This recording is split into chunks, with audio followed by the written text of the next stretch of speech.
Welcome to Our National Conversation, a podcast in which we discuss politics from all angles. We are completely nonpartisan, and all views, respectfully stated, are welcome here. Our podcast is unique in that it is hosted and run by students who are focused on finding solutions to the biggest problems facing America. Hello, everyone. I'm Taylor Lopez. Thank you all for joining us. Today, we're going to be talking about Pride Month through a more personal lens. Rather than focusing on headlines or current events, we're exploring Pride Month, what it means on an individual level, how personal experience shape the way that people understand identity, belonging, and community. Joining with us today is my dear friend Stefan, who identifies as bisexual. He graciously agreed to share parts of his journey and what being bisexual means to him.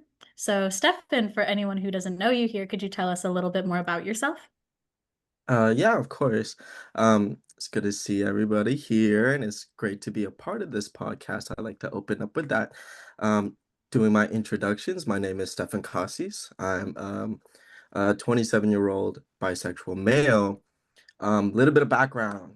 I grew up in rural Oregon, which is like in a very small community, very conservative. But in high school and in college, I spent that time in San Francisco, which is very liberal, very LGBTQ friendly, very pride, like it was such a switch for me, um, in which like the community, the space, the people, the history, um, enabled me to discover where exactly what was sexually, and I was able to find my space and the people where I could express myself freely there and be as comfortable as I am today. That's my little thing. That's how I kind of like got to where I am right now. Very happy with my little story, and I'm sure that we'll talk more on it and kind of pick the details for that moving forward. So Stefan, when did you first realize that you were bisexual? I think okay. When I think on that, I think it's a really good question. Because I don't think I really had like a specific moment where I realized I'm like, whoa, I'm bisexual. I feel like that was something that was an array of instances and part of my curiosity being piqued on where like I stood personally. From like I feel like it's the my question for my own personal sexuality is something that was pretty much on my radar since like young. At first, it was something um that just growing up, like fitting into like, oh, I like girls, that's what everybody else is doing. That is like the standard. Um, I feel like me, like at that time, I was just very curious about, okay, yeah, no, I like girls, that's true. I just don't like disagree with that. That's just facts. But then moving forward to like the question of like you shouldn't like um guys, you shouldn't like boys, right? Me as a kid, I was just a lot like why not? And that question kind of kept in my mind moving forward into an adult and like into adulthood. So I guess I don't really had or like I never really had like a realization that like a pinpoint moment where I'm just all like this is what I'm curious about. I just kind of always just like had that like I guess like a slow realization. I guess we'll go with that. Um, but then I discovered that clarity in college. That's where I was able to like explore that, where I found like my tools and like the space to do that for me to be like, yes, this is true. Check mark. It is true about myself. But for realization, I don't know. I can't quite say I know on that. I don't know if that's a satisfactory response.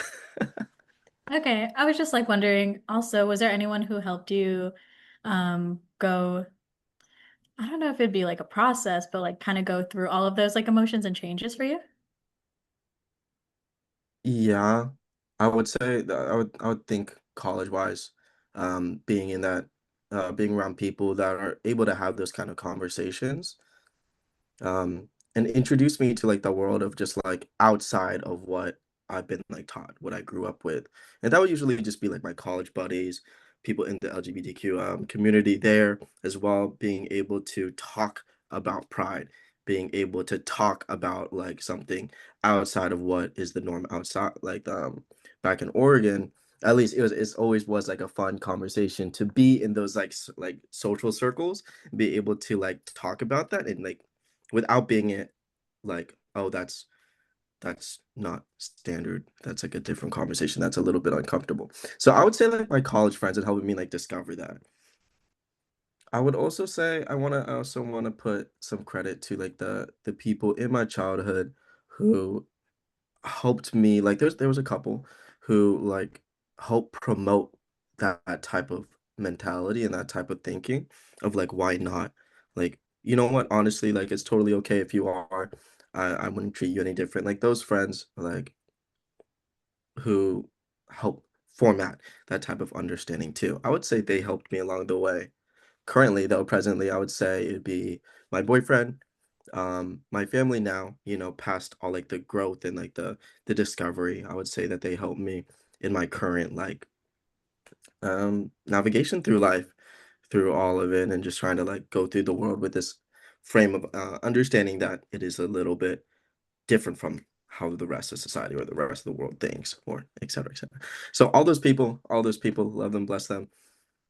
I kind of give credit to like all of them in their like their hand in the support of me discovering like who I am and where I am like in life. Yeah. Before we go into it more, I know the LGBTQ community is expanding. There's different sexualities that are forming, different um, labels that people are putting onto how they want to personally identify themselves. So just to kind of start us off, sometimes, people will hear like what is bisexual, might not understand it. Just like a very easy like overview. I was wondering if you could explain what being bisexual personally means to you. I think before it used to be a big question mark, like a big unknown. Um, and there was definitely a lot of hesitation and fear to even like frankly talk about it. Um, that's me looking back. Uh, to me now, talking about like my bisexuality, I think it's something I look with like respect to, and like knowing I had to overcome that, knowing that I had to go through uncomfortable conversations, knowing that people like realistically do have like people's responses. This is like a moment of hesitation, like, oh, that's a little um not what I'm used to, or like, oh, I don't know how to approach that topic yet. Like it's just um and now I feel like so comfortable about it. I think to me it's something that I think of plainly, just it is an aspect about myself that is where I orient my that's how my attractiveness, like wherever it's just like where it's oriented. It's just a fact about myself. And I kind of find it like kind of like curious too, like how for myself, like how easy it is to like talk about now at this point. So for me, it is a welcome topic. It is an aspect about myself. It is something that I have with pride. That's what I would say bisexuality is for me. But plainly for myself, if I were to just talk plainly, just myself to myself, I would just say like, yeah, you like boys and girls. That's it. That's really it. Yeah. You mentioned that you grew up in Oregon. It doesn't have to be specifically there, but have you ever felt like people made any assumptions about you because you were bi? Initial assumptions. Let's see. Um, it would be, mm, I guess it would just be like the hesitation first, and like having those assumptions like start going in like filling in the dots of like, wait, what does that mean? What does that mean? Do we treat them differently? Do we I've heard crazy I've had crazy dialogue with especially like seniors about it who are just like um especially in Oregon where that conversation is so new, so like taboo to some respects. And I've heard some crazy assumptions like, wait, does that mean that you're going to go after my boyfriend. And I'm just all like, what are you talking about? Like, that's ridiculous. Let's be so for real. Like, I like boys. That doesn't mean that I have this like double the drive, you know? I found that like so entertaining. I thought that was so silly, and like breaking that down, having to explain to people, I'm like, no, I'm okay. You could keep your boyfriend, you know? You two look really sweet together, and having it just be like, no, it just means that like I find this boys and girls like both attractive.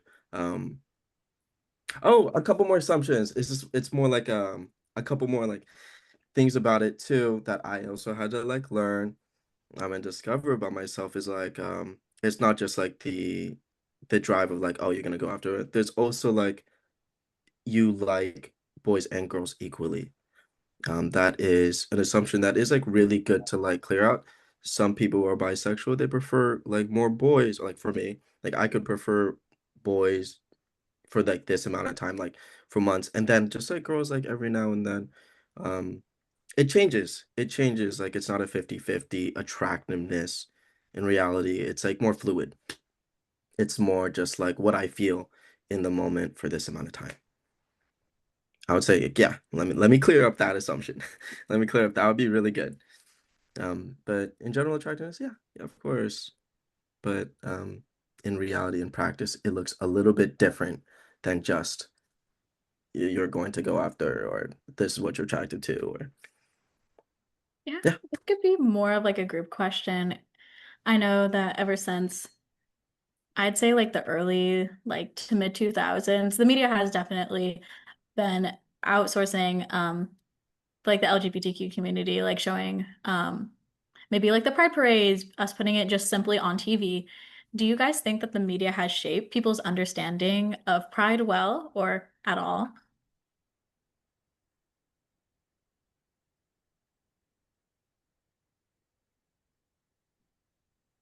Are you talking to everybody or Yeah, Stephen? this could be like a group question.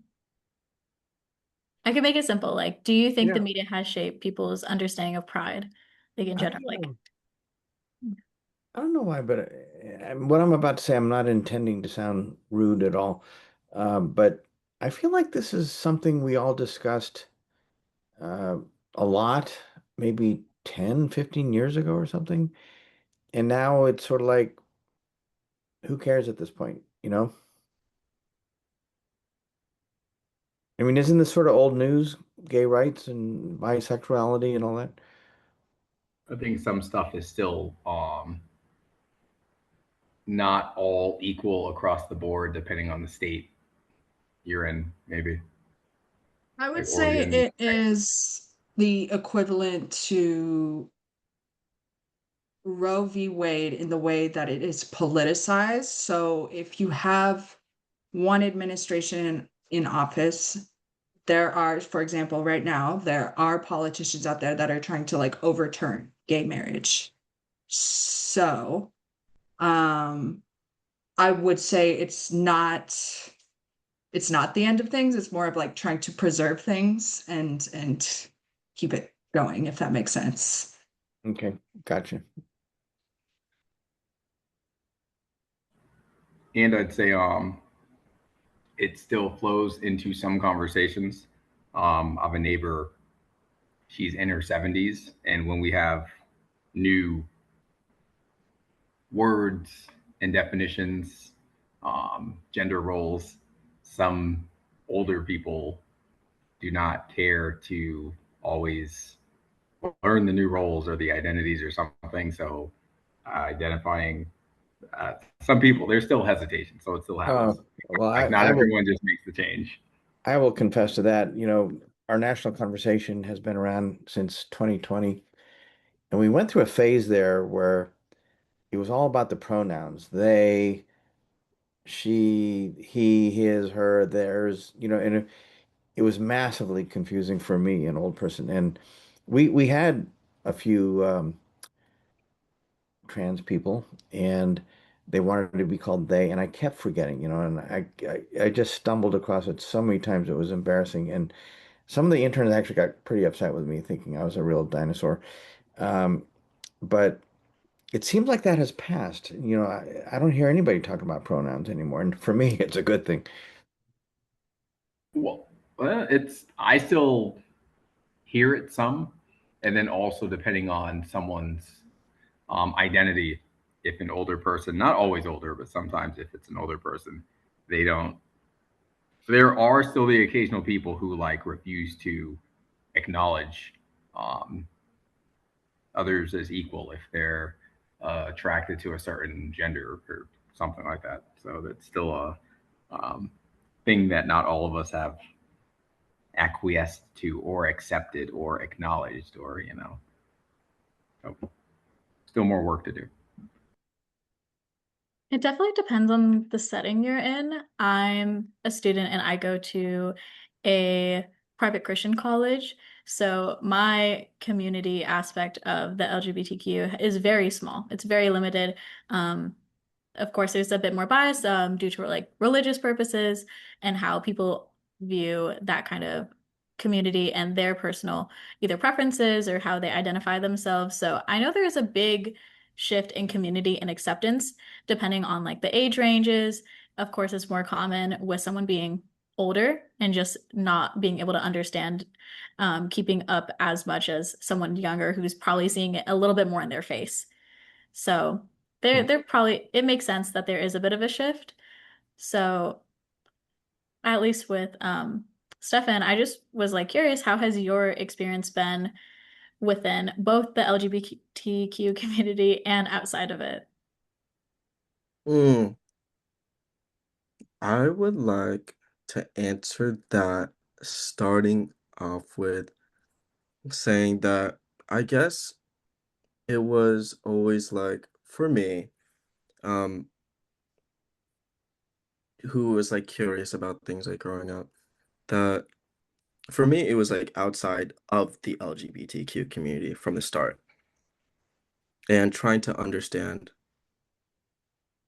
if I should be like away from that, if that's something completely different that um is its own entity um versus actually, growing in like the seeing where I am right now to be able to be a part of it. So I think like outside of it, um, I think there was a curiosity of like why would it be wrong for me to be a part of that?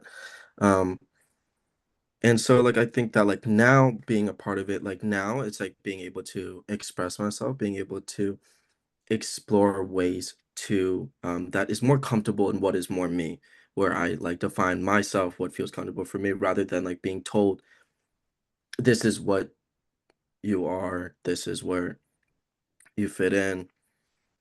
Curiously enough, thinking outside of the LGBTQ community and seeing that the narrative of guys should like girls, girls should look like guys. Um, from my perspective, I think like from it looks like what is like outside of the LGBTQ community, it seems like very like there's like a clear divide of like it's very clear cut that there is a difference between um girls and boys or straight males and straight females, that there is like a huge divide in that sense. Um looking at it from inside my community now versus like that's how I see it versus looking at like being a part of it and then looking at the LGBTQ as just like this whole encapsulation of anything outside of the standard. So for me, I think it's just more like one side at the beginning was curiosity of what is going on in that? Is that where I fit in? And now it is just more like it's shifted in the opposite way, being on the other side. It's just all like, oh, I wonder like why there's like conflict with like the male straight male and female. Just why is there like a big difference of mentality of how to treat each other rather than like as your own person? I think that that really like highlights for me that there is like difference on both sides being like outside and in of it. Um, this is a different focus, honestly, now that I think about it. For me, I think like moving forward in my life, how I like to think about it is that um like of course being in the community now is super nice, but there's still like a lot to learn for me, not just within the community, but outside of it. Um, So I guess it's just like a whole learning thing. Like the perspective changes, new things to learn, trying to understand where exactly the world fits with me at this point. I feel like very happy to be within my community. Things look a little different. The focus changes. I guess. I don't know. That sounds like such a vague answer. I'm so sorry. I'm so sorry. That's such a vague answer. I hope that helps. I hope that helps. Um, you talked about how you're in SF now, and I know with it being Pride Month, Woo! there's a bunch of Yes. parades going on. Have There you is, personally, there is. have you been interested, participated in those kind of events? Does Pride Month, like going to these kind of things, like hold personal like meaning to you? Mm. Yes, it does. And yes, I have. Um, I haven't been able to go to the recent Pride Parade yesterday. I got busy. Life gets busy. But from like the times that I have gone, it has been like so enjoyable to be surrounded by people who have the same who've been in like same but different like scenarios in which we like are trying to find out where we fit in. And that has been like so nice to just always have like an open conversation with people, not just of like, I went through these struggles, I went through like the same path, I'm at the same place as you, we are ending up at the same spot to celebrate the same thing. And that is so what was the feeling? It's very satisfactory to like be able to be a part of that. Um, there's like a lot of energy, there's a lot of celebrations. Everybody is it's so fun to like express yourself and to fit in with like everybody else and to just like to just be in there. There is a certain type of energy that's just like it's wonderful. It's wonderful. It's wonderful. Especially to like how expansive it is for this month and especially in the parades too with all of it like so localized. So nice. It is so nice. To me, what it means like this month and like with all the parades going on, there is like of course like the celebratory aspect of it. Like, yeah, let's go out, let's do this.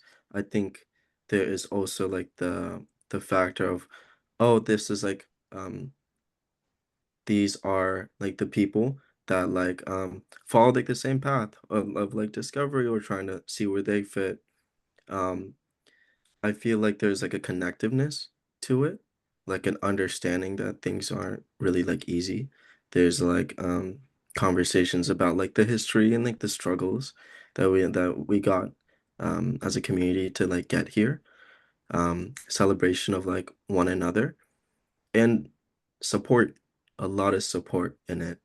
So for me to surround myself with people who have gone through similar experiences, um, I think it's very meaningful because it's like representing like I see it as like a representation of me, um, and like my values and like a reflection of that. And I want to like be a part of that to like promote that, give it like that visibility. I know we mentioned like media earlier. I was like thinking like the effect of media. I was like thinking um I really like how media shows that this is something current and still present and will still be present in the future. Like this is still ongoing. And it very much is. So to me, to be a part of that is to like support that and show that like is to like not just support others, but to also like support myself. Um, I would not imagine myself being a part of this when I was like younger or like back in Oregon, but now I very much am here and like doing these things, being a part of it. I think it's very full circle and it gives like man like very much like a lot of respect to like myself as well. And that's great. I love that. I can't like emphasize how much it is great to be like a part of it. You mentioned the media and just being able to like be involved in that kind of stuff. Is there either like a movie, a content creator? I know I watch with my sister this YouTuber. His name is like Mac Does It, and so he's really funny. I've But is there never heard of any it. is there I anyone never heard that of it. like stands out to you that feels like they're a good representation or how you would like to be portrayed, or just in general, someone that you're interested in that makes that kind of like their presence? Okay, girl. This is gonna be a tough question because like for me, I'm not really on social media like that. It's more like I kind of stay away. I got my own life. I got like my community to like keep that drive going, to keep me informed, and whatever they talk about is whatever they talk about. But for like social media in general, girl, I'm lost. Girl, I don't know what to tell you. Is there like a favorite influence I have? Girl, no. Like I don't know. But I will say that Moonlight, 2016, this movie Moonlight. I forgot who directed it.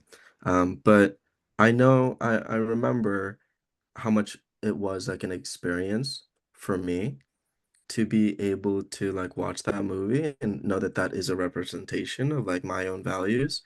And I think that kind of like hit the nail on the head of the type of media that, as limited as it is the type that intrigues me and like I could identify with like closely. So yeah, there's my answer, Moonlight. But the rest of the thing, like social media or like influencers, I don't know. I'm lost. I'm lost. I'm lost. Maybe Okay. I'll watch what you're watching. Maybe I'll watch what you're watching. This could be more of a group question. I was just wondering for at least you guys joining in, is there um is there representation that's very different from like today, compared to even let's say 5, 10 years ago? Have you guys like noticed any like drastic changes, or was something that you guys have picked up on? I want to say more car decals stuff. Like I see them all the time at my college. Like LGBTQ car decals? Or That trans support oh, okay. trans. Okay. I thought you were just talking about random car decals, and I No, was like, no. what does that have to do with it? So one thing I've noticed is, which I love, is when you're like watching TV and you're watching a commercial for something random. Let's say like I don't know, a medication, because in the good old US we have we've commercialized our pharmaceuticals. Um, and you'll see on the screen, like in the background as they're talking about the medication, rather than like a man and a woman, like two women in the park together, or something like that. And you can just safely assume that those two women are a couple, like based off of what you're looking at.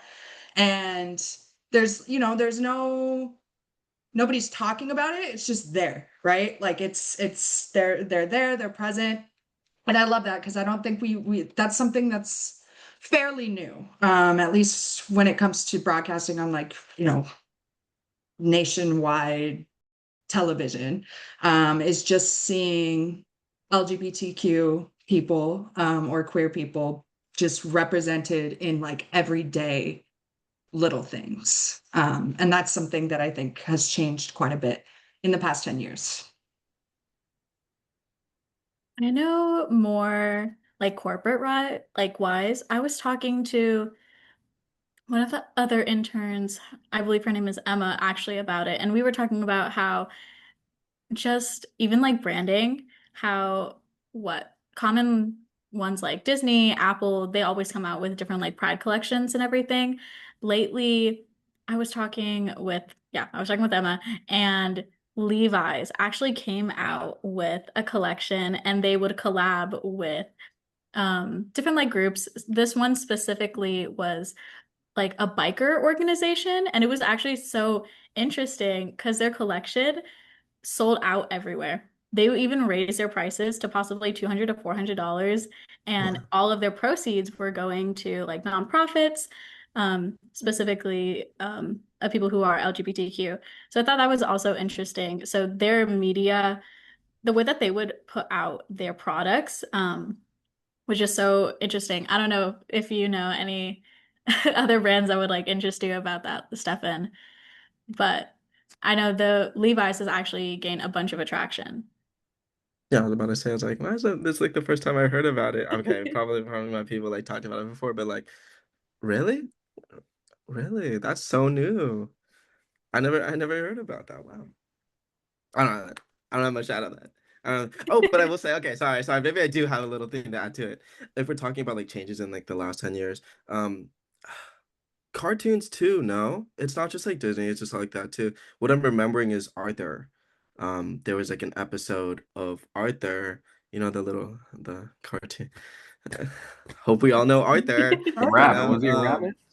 Huh? What was he? I think it's an aardvark. I don't know. Yes, I- he was an He was aardvark. an- An I used to, aardvark, yeah, I don't I used know. to Hard to read tell that when you book. look at him, but yeah, he was an But aardvark. I know you can fact check me on that. But I remember there was an episode of Mr. Ratburn, the teacher, getting married, and they're trying to figure out who he's getting married to.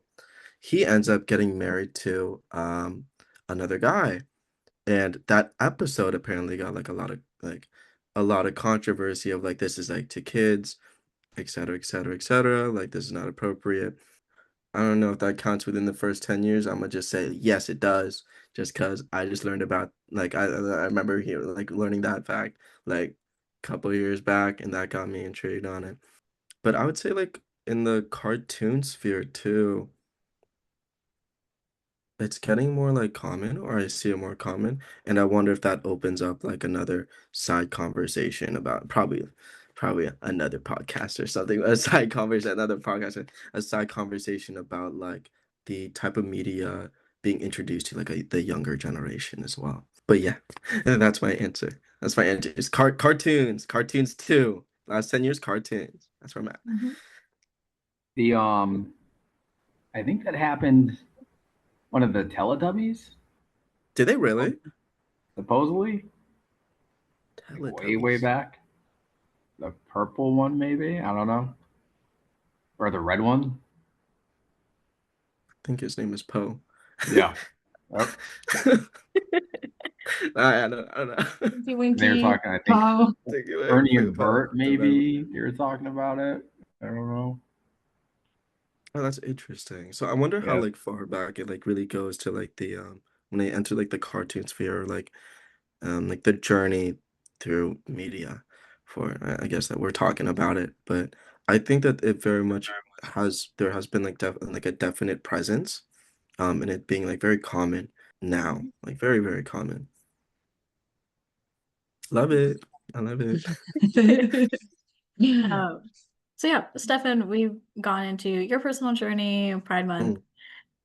To kind of like end this off, I think this has been like a very fun kind of like lighthearted conversation, but I do want to leave off with one final question that if someone was listening today who probably knows like a brief bit about the LGBTQ community, what's something that you would want to say as like a takeaway from your personal story? A little takeaway. Let me think of something cute. Um, I don't know. Um, I think if I were to speak to my younger self and to speak to like others, talking to me, I would say like ask whatever question you want to me, ask whatever question you want to ask to like the community. Like be curious. I honestly think my story is pretty straightforward. So it's really easy for my story to do like to just like talk about it openly. And I'm definitely at a spot where I could like comfortably talk about it without like any worries.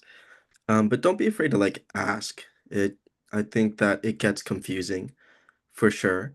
Being like an outsider, just like outside of the community. It was confusing for us too. It very much was, and we had to like go figure out every little nuance about where we stood, what our orientation was. So on both sides of the conversation in regards to it, like I guess like the takeaway is just like ask whatever you want. We'll figure it out. Both sides, there isn't like I feel like any like right or wrong to it, but just like learning more about it. Because like even now I'm discovering like more things about myself, like when it comes down to like questions like how does dating look like? you know, or like, do you have any bad experiences, or what are what are other misconceptions, or like, was I scared, at the beginning? How did what was your coming out story? You know, like I think that just ask questions. Just ask questions. Be curious. Don't be afraid to ask. Let it be awkward. Like it could be awkward all you want. That's fine. But go through it, stick to those conversations. We welcome it. I definitely welcome it. That's my little message. conversation. That's my little takeaway. That's cute. I feel like that's kind of cute. Well, thank you all for being a part of this today's conversation, and a special thank you to you as well, Stefan, for being willing to share your story and your personal experience with us today. As do you know, today's conversation reminds us that while Pride Month is very much talked about in public media and with public events, it's ultimately made up of these individual stories, such of like that you had. Taking the time to listen to those stories can definitely help us better understand one another, like personal experience, and create more of these like meaningful conversations. So thank you all for listening, and we'll see you next time. This podcast was brought to you by Our National Conversation, a place where students generate policy solutions to the biggest problems facing America. Join us in freeing political dialogue from hyperpartisanship. To learn more about what you heard today, check us out at ournationalconversation.org. You can also follow us on social media at Our National Conversation to show your support and keep up with our latest efforts.